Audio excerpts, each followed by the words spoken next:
In today's solo episode, we're looking at a few things that you can try to spark some creativity. They're a little bit zany, a bit out there for sure, but if you give them a try, they definitely do work. And if nothing else, it'll help us regain some of that creative confidence when we feel like we're in a bit of a creativity rut. As always, feel free to DM or email me just to chat or answer some of your questions on the show. A few people recently have asked specifically about podcasting and the topic about learning to learn, two things that I love talking about. So I'm working on a couple episodes, maybe even a book or two to help out there. But in the meantime, let's dive in and talk about 3 fun tricks to spark your creativity. Now, I know that you want to increase confidence in your creativity.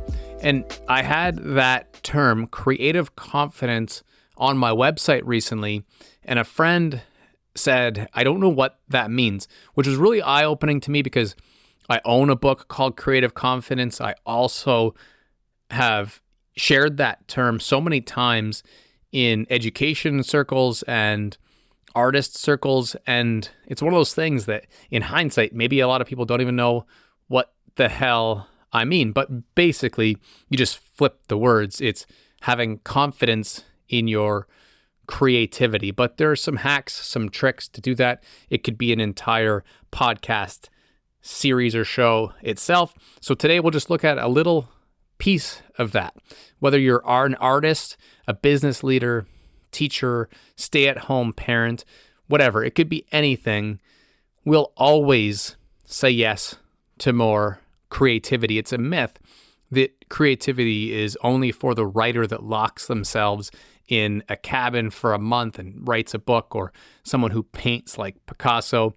We can all be creative and we can all improve our confidence in the area of creativity. But a lot of times we feel stuck. It's hard to think of a better word than stuck, but we want to be creative. We want to start making more things. And the concept of writer's block kind of comes to mind, right? The idea that you just feel like you can't really progress for some reason. And there are a bunch of things that you can do to light your creative fire, to kind of pour gasoline on that fire and just feel like your creativity is on steroids. And like I said, there's an entire book called Creative Confidence and Right Brain Rising as well. There's 2 entire books dedicated to helping you with creativity. So there's a lot that goes into this, but I'll just share a few today.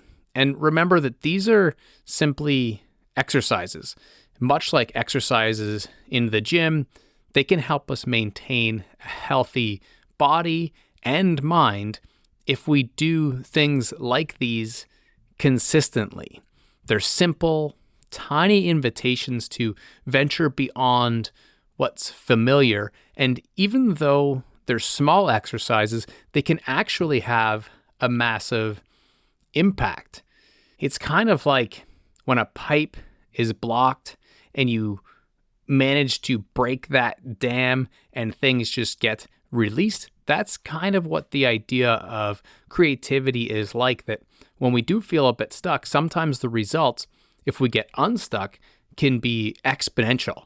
Your ideas and your projects, they can just take off at a moment's notice because you finally feel like something is unblocked, unleashed, released, and then those ideas and projects can have a massive impact for you, for others, maybe even change the world. So how do we spark our creativity, at least in a little bit? It's all about taking on new experiences. You know, the cliche is stepping outside of your comfort zone, and that things only happen beyond where you are comfortable, that this creativity can pour out of us. So there are a few tangible activities that are guaranteed to make you feel a little more creative. And they work because they really force you to step into this space of the unknown, into this space of feeling a little less comfortable. So Remember, it's not the details of the exercises that matter. It's not even about the outcome. It's about the process of freeing yourself from your creative blocks using just the right amount of constraints versus freedom. There's that sweet spot, that Goldilocks area that's got these little rules, but still allows you to be a little bit free and random. I could have shared a podcast episode called something like 99 Ways to Unleash Your Creativity, because there are literally so many things that you can try. In fact, I own a set of 75 cards that the design firm IDEO published with prompts exactly like this to get you thinking in a design, creative minded way.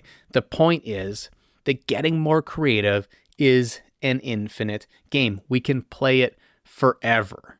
So for now, let's just start with 3 fun tricks to unleash your creative genius. The first idea is non-dominant drawing. Some people try this exercise by brushing their teeth with the opposite hand. It feels really strange. I've done it for a little bit. You could try brushing your teeth with your left hand for the next 10 days. But when it comes to creativity, we take it a step further, because if you remember, I mentioned the balance between constraints and freedom. Brushing our teeth is not as free, unless you're maybe dancing while you do it. But we want to take it a little further and use something like drawing. So you would imagine or think of or look at a picture of a flower or a ghost and draw that with your non-dominant hand. Now, it sounds a bit awkward, right? For sure. But here's the twist that actually makes it fun. As you come up with the flower that you draw or the ghost, fill it in with some abstract lines and shapes and let your non-dominant hand flow as you find inspiration for some random design ideas. And the idea is that it's not going to be perfect. This is perfect because it is imperfect. The lack of control, the spontaneity is what's going to unleash your creativity. So the actual action step here is to give yourself a minimum of 5 to 10 minutes to draw something simple with your non-dominant hand, and then fill that in with designs and doodles to your heart's content. The second one is a letter to your future self. I absolutely love this one, and I actually recently found a letter that I wrote to myself 20 plus years ago. And so the fact that I've been through this experience over the last 20 years really makes me appreciate how much this does work. It's an incredible form of manifestation as well. I mean, imagine receiving a letter in the future penned by you. It detailed the vision that you had, how you overcame your obstacles, and what you ended up building. When I think of this concept, I think of how Mr. Beast has published videos 5, 10, 25 years out, congratulating himself for what he has achieved in the YouTube video creator space long before he ever actually reached that success. He made and pre-scheduled those posts. Super cool. And it would have been just as cool if he didn't become the biggest YouTuber in the world, but that obviously makes it that much more cool. But either way, doing this forces you to reflect, visualize, and create an intuitive, intrinsic map for your success.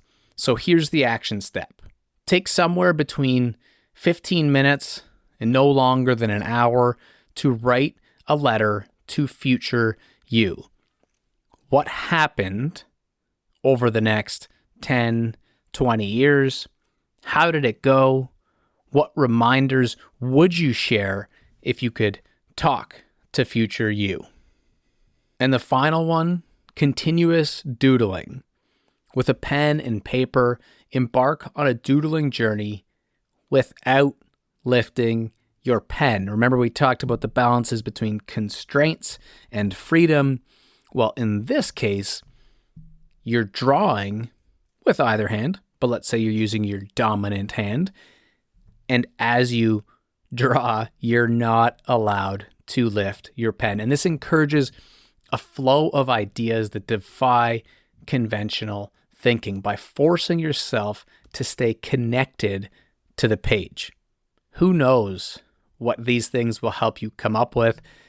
It's a matter of just doing them, forcing yourself to feel uncomfortable and seeing what happens. So the action step here is just to dedicate 5 to 10 minutes to doodle in continuous connected lines. And that's it for today.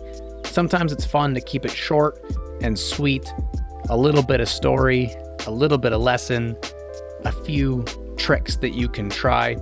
If you tried doing any of these, and actually just gave myself an idea, maybe I'll try doing some of them and posting them. But if you try them, let me know how it goes. Also, for any topic or just to chat, reach out at Just Keep Learning anytime you have something on your mind.